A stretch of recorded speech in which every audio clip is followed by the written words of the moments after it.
Hello everyone, this is Migo Hunter, and today we have an Exceed match, Chimera Summer Bash Round 4 between IcePop and DxD. IcePop has a team of Ken, King Knight, Hakumen, and Enkidu, and DxD has a team of Linne, Nanase, and Tao Kaka. So DxD choosing to sub in 2 Season 6 characters, and Tao, so likes this rushdown a lot it seems. Enkidu versus Linne, an interesting matchup, I think. Both sides probably will have trouble defending against each other's pressure, but Linne has a DP on defense, which could be helpful against his tree precepts. Linne has advantage chaining and has potential for explosive. Oh, looks like they already mulled. Cool. Linne has advantage chaining and potential to be explosive with options like Divine Blaze for 7 damage gain advantage. Very good card. And her Exceed side lets her play her continuous boost from Gauge and gives her +1 power if it causes her to strike. So Linne can be very aggressive and end games quick, assuming she advantage chains enough and takes advantage of her UA to draw cards. And Enkidu wants to survive Linne's offense, build up enough tree precepts and Gauge to trend a really strong late game where Enkidu powers up his own tree precepts when he has more copies than Gauge. He powers up Chain Kick when he has more copies than Gauge. And when he exceeds, he gets +2 power, +1 speed when he seals a tree precept from Gauge as well. So he has multiple avenues of success here. Demon Seal, Abyssal Force, a Devastating Ultra, which probably less good against Linne, because Linne has so many ways to close and come in. But still a decent threat. We see IcePop play tactical, the classic tactical +1 speed, advance 1. So now Enkidu has +1 speed and can threaten a range tree mix up. Alright, we see Linne respecting to range 1, not wanting to deal with the mix up in range 3. So Enkidu is forced to strike here if he doesn't want Linne to draw cards. +1 speed, still relevant, will allow Enkidu to like safely cross out. Maybe he can risk playing a tree precept at range 1 and get away with it. He can still do a fast slow mix up here.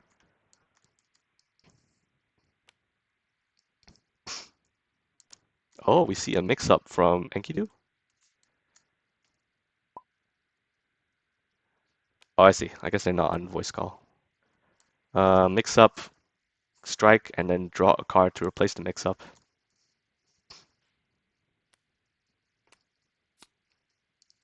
So it could be a few things. Could be tree precept. Tree precept's the obvious one because on curve. 6 speed can gain advantage. But he can mix it up with other options as well. Maybe Gale Edge, Cheeky Spike, Thunderstorm. Oh! Enkidu plays his own cross, beating out Linne's.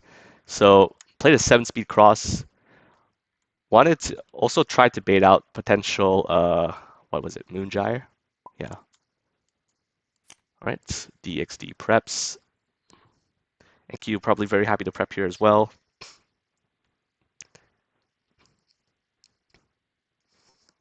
If Linne strikes from range 4, it's all closing options. Either she plays dive, her dive like, or Skyfangs.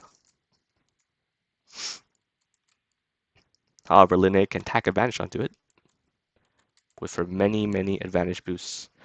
Every single boost she has in her kit is a now strike hit gain advantage. So, oh, might as well be Norgard and a strike.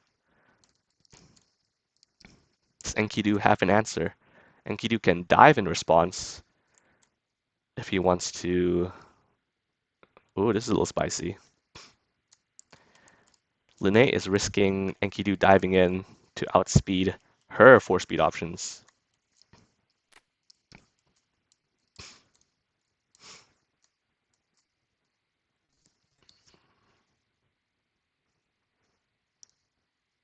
Maybe Linne is baiting Enkidu to come in with his own dive? Entirely possible. No, looks like Enkidu does not have a dive, it seems, just blocks. We'll take 5 damage. I mean, this is 5 damage incoming. Oh, discards both 3 precepts to take no damage. Alright. Linne will get advantage here. Oh, yeah, he has to fully armor true, or else his guard will be broken, right? She played the ignore guard option. Duh. Alright. Linne, with advantage, can continue the offense since... Ooh. Okay. Retreat 1 strikes. Did not play an EX on that turn. Somewhat risky proposition there from Linne. Was willing to lose the dive, but it paid off in the end because Enkidu did not have the answer other than just block.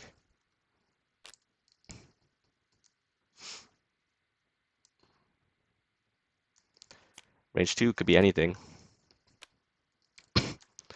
Yep, ball swings across, but Elusive Flash will do the trick. Dodging at range 2 and hitting him for 4. Enkidu takes 4 damage, and Linne will gain advantage. IcePop having issues with his internet. No worries, he will be back.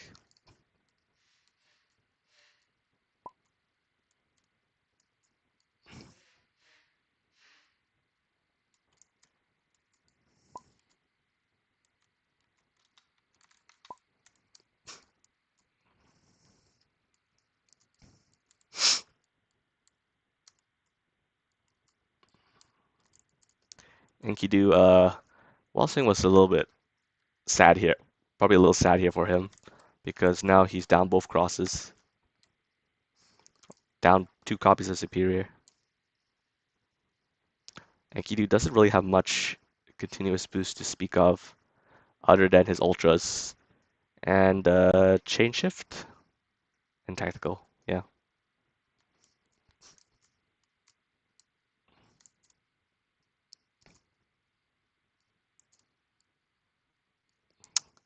So hopefully IcePop returns soon.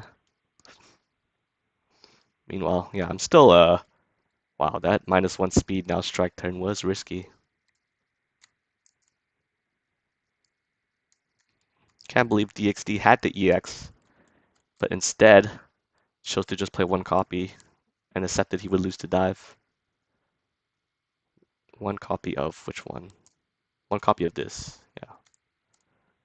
A risky proposition. But hey, if he played it, if he did play an EX, he wouldn't be able to set up for display on his turn. The retreat 1 into elusive flash, gaining advantage. So yeah. I mean, Enkidu does have a 36 card deck. No, 34. Enkidu does have 34 card deck, so Enkidu is less likely to see his dives. So maybe it was just a bet he was willing to make that Enkidu simply didn't have it. All right, IcePop returns. Back from the dead.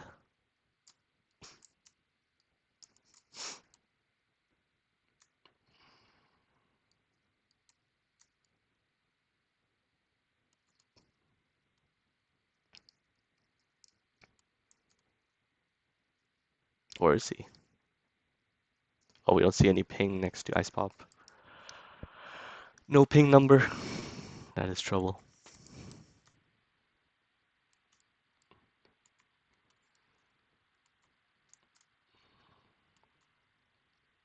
Too bad. I don't think they're in voice call either. So we'll have to communicate purely through text only.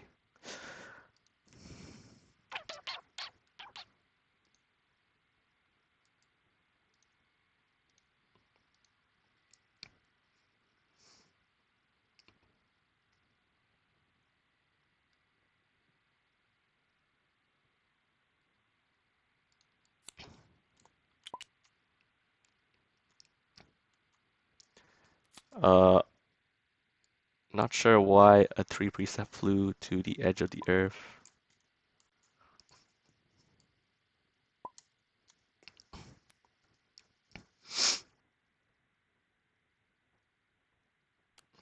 Okay, we'll take 4, and Linné will get advantage. There we go. Now we're back to our regularly scheduled programming. Okay, Linné preps. Happy to stay at range 2. Alright, and Kitty will get back a 3 precept from this card and close 1 and draw an additional card, denying Linné of her fair range.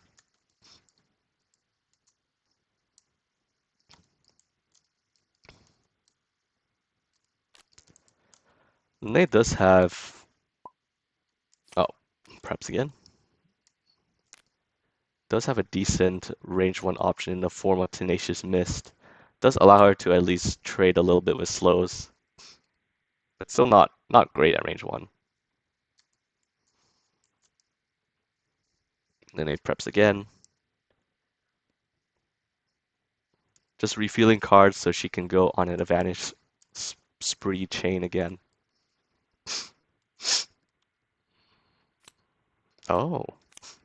Gets back the second TPS, so now both TPSs that he discarded as force from his block early return to hand. And he has a full 7 cards. 2 TPS known.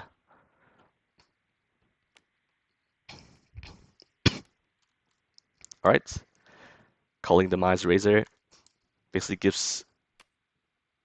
Oh! There's Enkidu's dive that wasn't there before. Nice. Baits out not only the Demise Razor, but also dodges the sweep.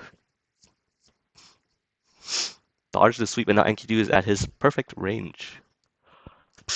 Can strike with on-curve TPS to gain advantage by sending a second copy if he wants to. Sorry, by showing his second copy, yeah. It's an after effects. So even if he misses, he still gains advantage, which is nice.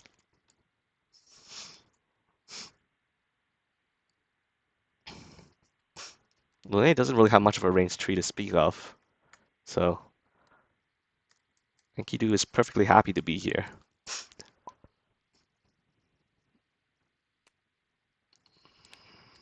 Ooh, Calamity Crest. And striking. Could this be the second 3 presets?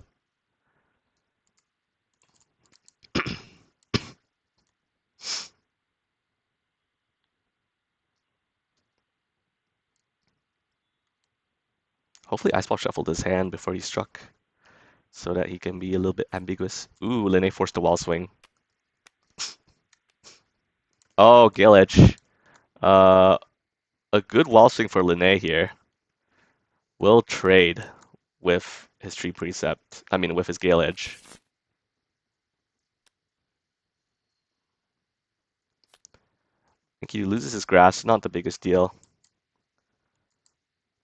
Linné down both sweeps, but still a great wall swing.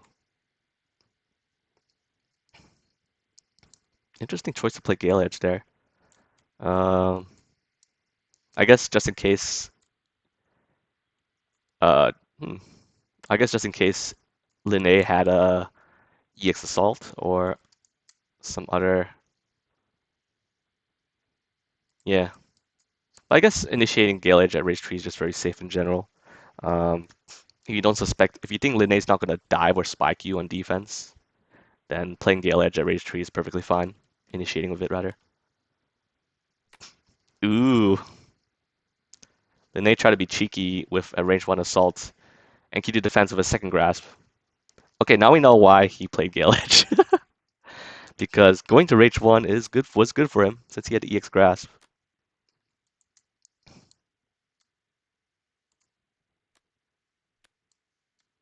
Enkidu has a lot of gauge now. Now choosing to prep. With all this gauge, Enkidu is in a very good spot here. Has 1 tree precept, 4 gauge. Can threaten his boost, benefit from a ton of gauge. Unstoppable force, allowing to gain advantage as long as he spends gauge. And immovable object allowing to sustain +1 power, +1 armor, +1 guard indefinitely as long as he's a gauge too. And also cannot be pushed or pulled. Yeah, so both very good boosts that benefit from his gauge. And Kidu can also use this gauge as force if he needs to. Plenty of ways for him to take advantage. Striking.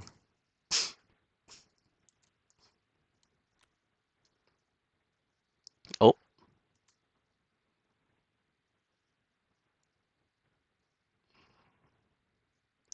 Maybe Enkidu happy to strike with probably happy to strike with a tree precept here, since Linnea is down both sweeps. Linnea is running out of answers to tree precepts. The Moongyre will advance 2, but will not dodge the tree precept. Does 4 damage, because 1 tree precept is engaged.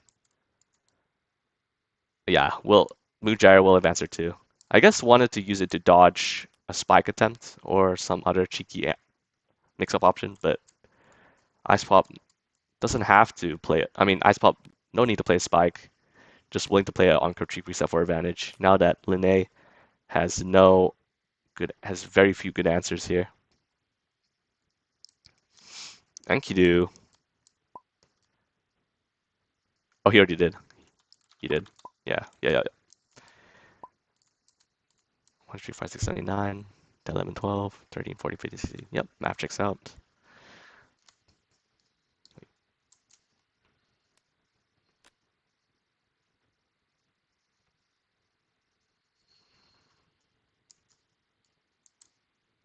All right, Enkidu's advantage. This is a really good game for him now. Ooh, IcePop just happy to prep.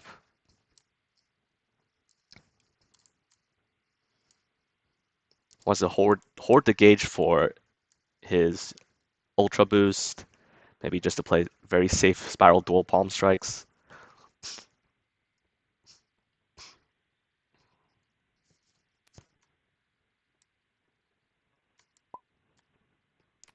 Ooh, okay. Sidestep, transparent foe, name sweep. Now strike. Linné telegraphing, maybe a grasp. Doesn't want to eat a sweep on defense, it seems.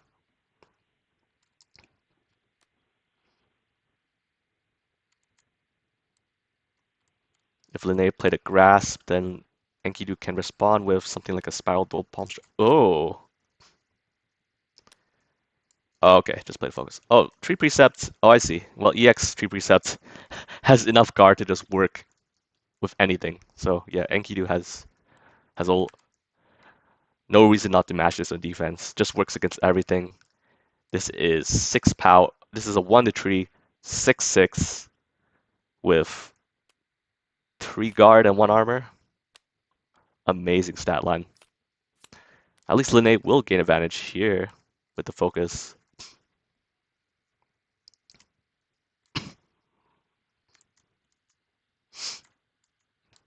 All the 3 precepts engage. Wow, that was disgusting.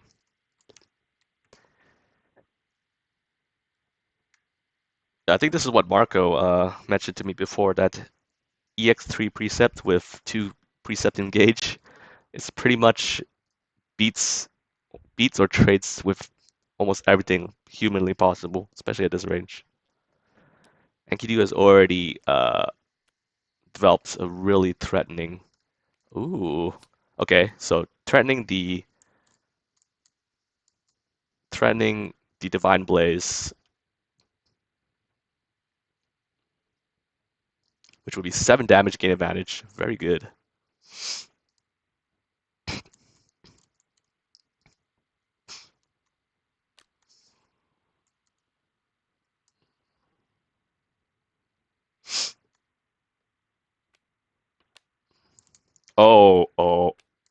Oh. Just place a below curve assault. Gale Edge will do the job. No. Gale Edge misses. Yeah. Both parties whiff. Yep.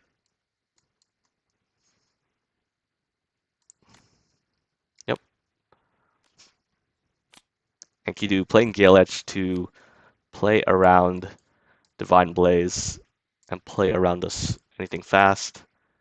Pays off.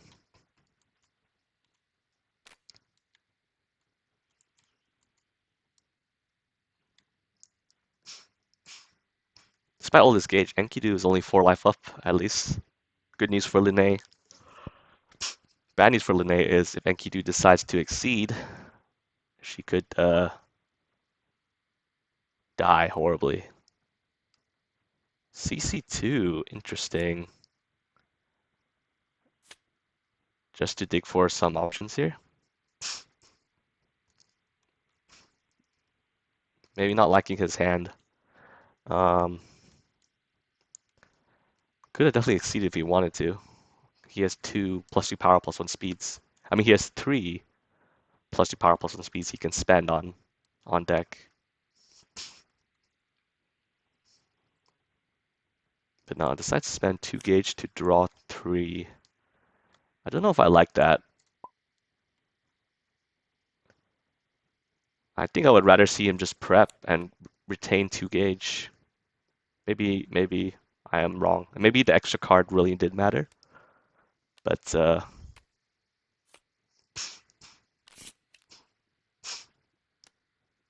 Enkidu moving to range 1 with a 3 precept. A single 3 precept will give him 6 power, 3 guard. Yeah, 6 power, 3 guard, 1 to 3. But since he CC2 and also drew for end turn, maybe he probably has a second one for EX.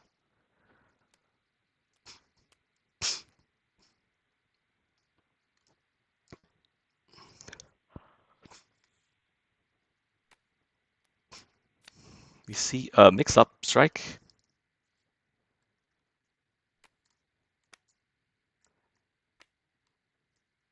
Oh, a Divine Blaze. However, Divine Blaze will only do 2 damage. But it will at least make the Thunderstorm miss. Not the best Divine Blaze in the world, but at least gets the job done here. Now what's the follow-up? Linne gain advantage. Now what? Range 3 is probably not what you want to be here. Using her UA to retreat 1, that makes sense. And Enkidu draws 1.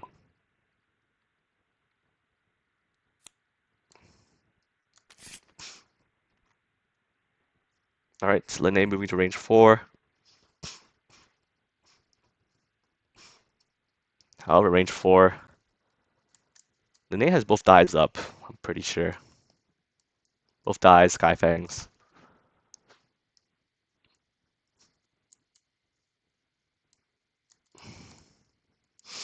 Enkidu does... I do approve of this retreat 1 because Enkidu doesn't have anything in range 4 other than dive. Well, actually, there is one thing. Demon Seal. But that requires a hard read. A hard read or a reading. Linne has 7 cards though. I feel like if Enkidu tried for a reading here, it would be decently successful. Just striking here.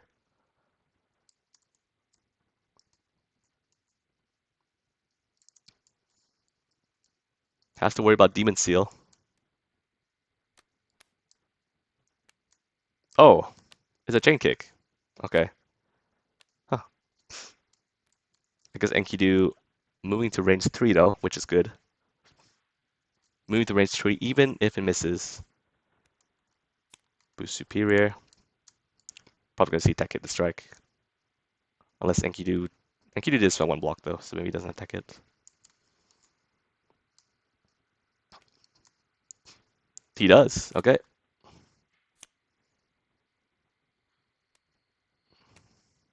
Probably a single TPS to gain advantage.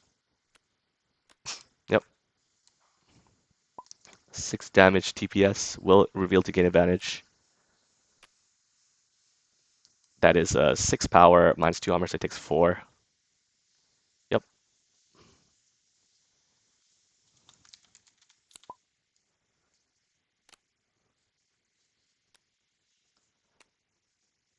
An even trade, but Enkidu gains advantage. Focus should go to Gauge. Gauge, Gauge, Gauge.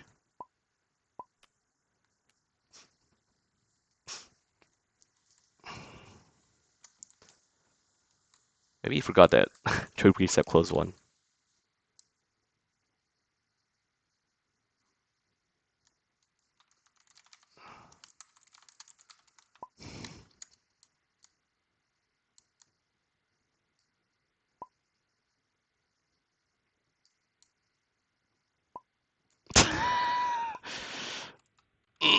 I'm not sure what's going on here. Finally, we see the Enkidu flip. So now he can fire off so many +2 power, +1 speeds, they'll make anyone blush.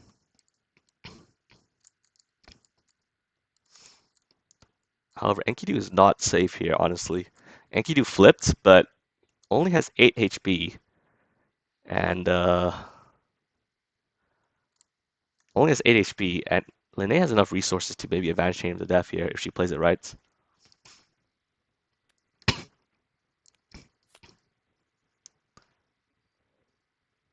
A respect, advance. Oh, that is weird. Yeah, Enkidu is not going to care about that at all.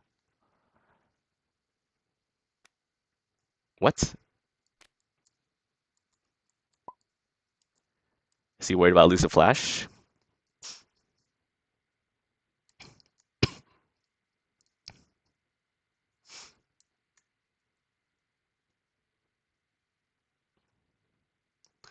He must be worried about losing Flash. She has a second one.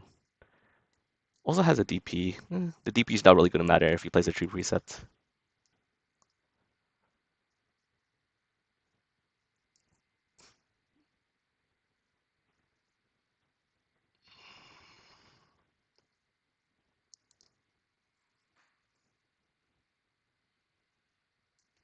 Yeah, range 2 is annoying to deal with, actually. Has the elusive Flash, Moongyre mix-up. Even if Enkidu gets +2 power, +1 speed.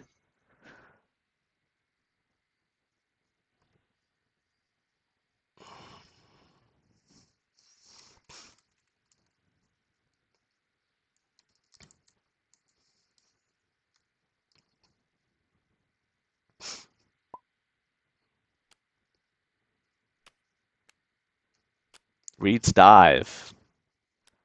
Lands. That will kill. And that's game. That is 7 damage, 3 precepts. Rip. Game 1 goes to Enkidu. You know, I was actually a little hairy for him there. But worked out. I mean, Enkidu had all the resources, but had to worry about Linné options. And yeah, I wonder why Linné did not initiate and try to close the game out on her turn. Maybe did not have enough fuel to close it out. Just wanted the respect to go off. Interesting. I'm not sure I agree with that respect play. I would have rather seen something like a move or a strike. I don't know.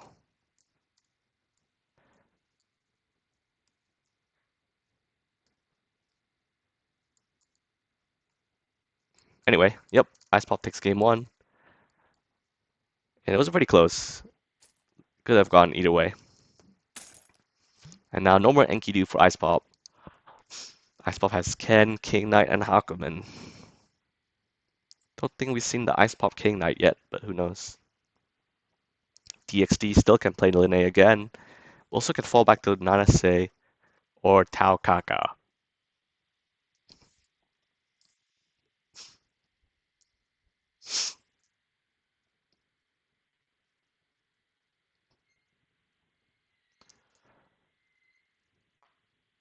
maybe a good pick into DxD's team would be Ken, maybe? Ken's just so solid and so good.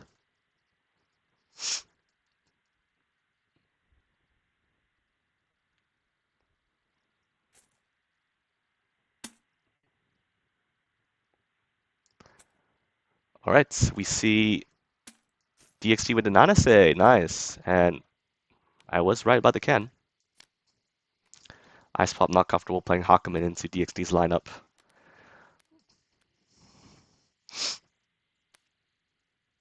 Ken versus Nanase. How did this matchup go? Ken cannot play his Shinryu game plan for free because as long as Nanase has what was it? Angie's? Yeah. As long as Nanase has Angie's as an option, he has to worry about Shinryuken missing.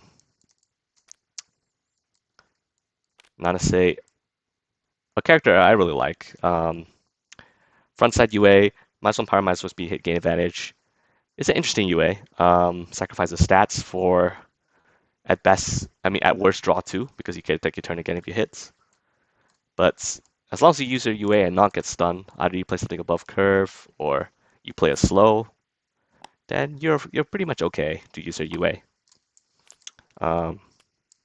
Obviously, she could also mix things up. She can play a slightly below curve grasp if she's feeling frisky, among other things. But she has to make sure that she doesn't get stunned, or else it's pretty bad. But her main power, Nanase's main power, comes from her flip side. Her flip side, if she spends 1 gauge, as an action, she may spend 1 gauge to either choose +2 power or hit gain advantage, and the opponent gains 1 power. So she kind of becomes like an Akuma when she initiates. Has the interesting option to choose advantage as well if she wants to set up for her future strikes. Nanase has a lot of really good boosts. Windmill, +3 power, take an action before close 2. Reach is okay. Or power is pretty good. Chain shift, +1 speed now strike after active gauge, helps for gauge building. And also, +1 speed now strike is also just really good. But it sacrifices Angie's in the process. And search forward advance tree taking an action. And Zephyr, +2 speed, now taking an action is just both really good. This is just basically, Zephyr is just basically just preemptive but free. Because you're not, the +2 power should not matter if you play him correctly. And yeah, notice that she hasn't like taken her action, and taking her action. 3 boosts that taking her action. Allows the Nanase to use her UA pretty effectively. Her exceed UA rather. So she can +2 speed, preemptive, +2 speed, and then use her UA for +2 power, and then strike. Really good. And Ken is not the best at defending, so he has to watch out. Ken's defense is not too good. His Shoryuken is terrible on defense. His axe kick is on curve. Knee bash is just like a sweep-like. Ken's striking here. Oh, that's to worry about her above curve. Oh, what? Oh no, this is really bad turn 1. Chasing Larev with after advanced tree draw 1 misses, and sweep will just thwack her. But at least she's at range 1 now. Loses a sweep of her own, which is not ideal. Ken initiating with a sweep, pretty frisky there. Wanted to bait out the above curve dive, aka conveying my vrai cœur, or however the fuck you say it in French. Wanted to bait that one out, but got the same result in the end anyway, because Nanase moved in.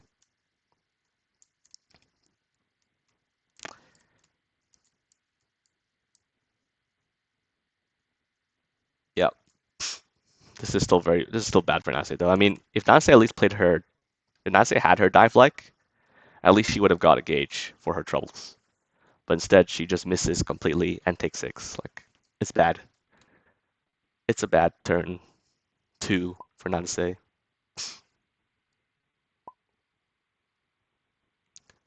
Ooh, Nanase choosing a CC2. Oh, okay. Wants to dig for better options at range 1. Toss away a dive and a block. I don't know if I like that. Dive is the source of reading, which is always very good. And block, you kind of want block for tech hits, right? Because True Master is such a deadly boost. The True Master is really deadly. So you kind of want your tech hits for that. So kind of a risk from DxD dropping both reading and tech hits. But hopefully he can get some good options at range 1 here.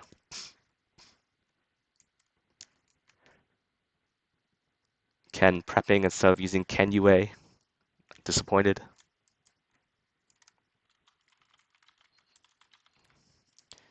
I say striking.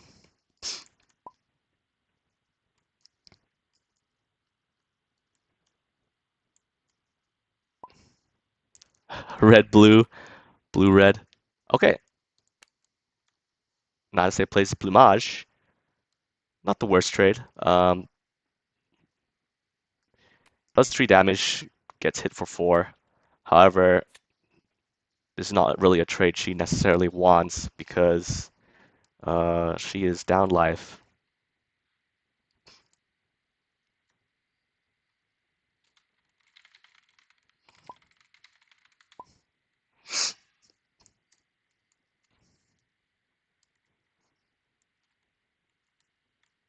Alright, perfectly fine trade for IcePop. Full hand, 7 life up.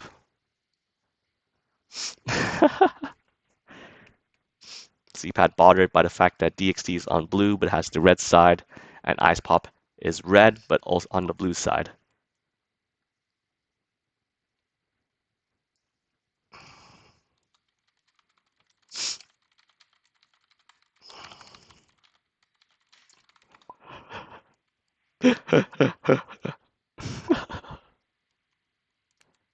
Oh, we see a crit from IcePop.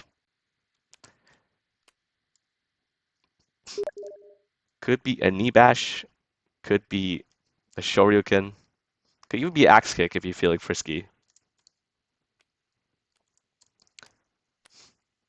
Oh my god, what a bait.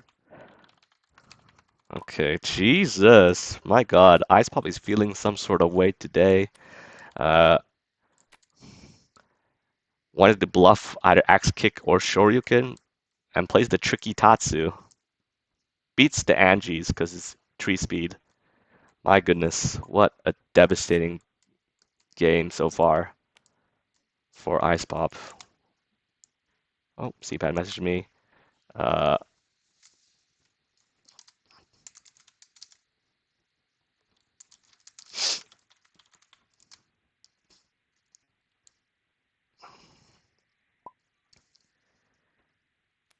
Another crit strike. So hopefully, if IcePop is crazy, it would be another bluff, but it's probably not a bluff. Oh,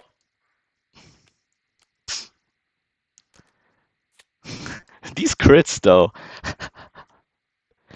Cross. All right, fair enough. Fair enough, IcePop. You wanted to bait out the second Angies. All right. The Nanase will advance 3, take another action, and then strike. No UA. Important strike for DxD here.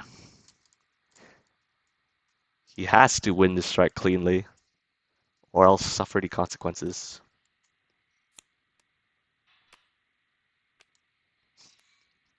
Will trade with a sweep.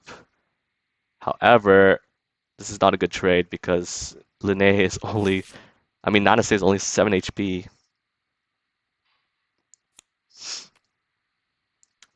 IcePop defense on curve successfully.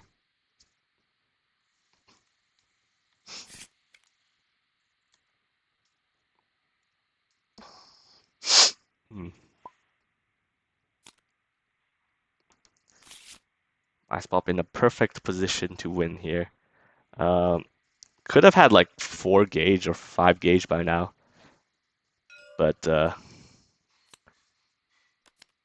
okay, now to say finally flipping. See, she becomes Akuma, +2 power or hit gain advantage. In response, Ken boosting True Master. Incredibly good boost. Right, Linne will match it. +2 speed, take another action. Oh, we'll prep. Oh no. Giving Ken +5 power.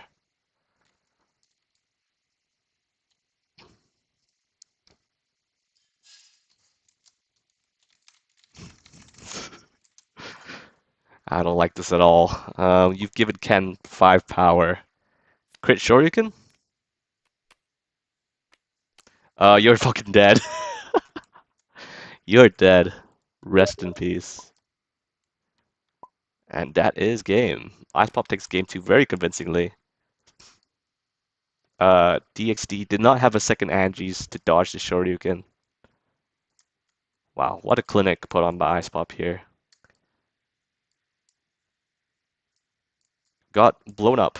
DxD got blown up, unfortunately. The Ken crit Tatsu, I will say, goddamn. That's all I gotta say about that. Ken can really take advantage of crit bluffs very well. And yeah, wow, what an explosive set. And thank you guys for watching.